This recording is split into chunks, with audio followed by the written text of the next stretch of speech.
La barbarie islamiste vient de franchir un nouveau palier en France.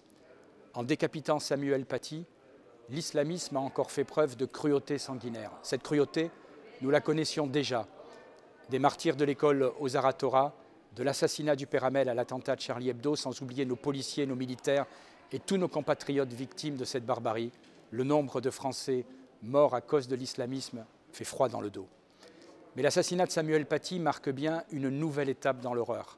Cette fois, c'est le communautarisme islamiste qui a directement armé un fanatique tchétchène. Cette fois, ce sont des vidéos circulant entre des parents d'élèves, des réseaux salafistes et des mosquées ayant pignon sur rue qui ont précipité ce drame. Il faut que cette nouvelle étape soit un tournant qui génère une prise de conscience nationale. Soit nous chassons l'islamisme hors de France, soit nous laissons petit à petit disparaître notre pays, ses traditions et ses habitudes.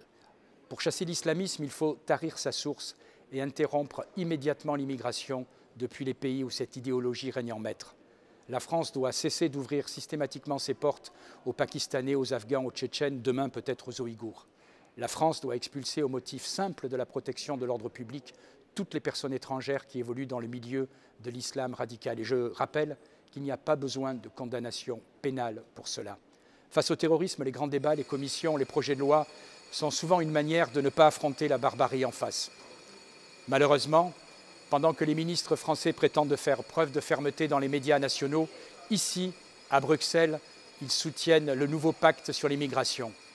Plus de filières légales d'immigration, une application européenne pour étendre le regroupement familial, des contributions financières augmentées pour chaque État. Voilà ce que Macron, voilà ce que les Républicains et la gauche soutiennent à Bruxelles. Quand choisiront-ils enfin de défendre les Français? Alors oui, la sonnette d'alarme est là pour nous dire qu'aujourd'hui, on ne peut plus transiger. Avec le Rassemblement national et notre groupe Identité et démocratie, nous ne faiblirons pas.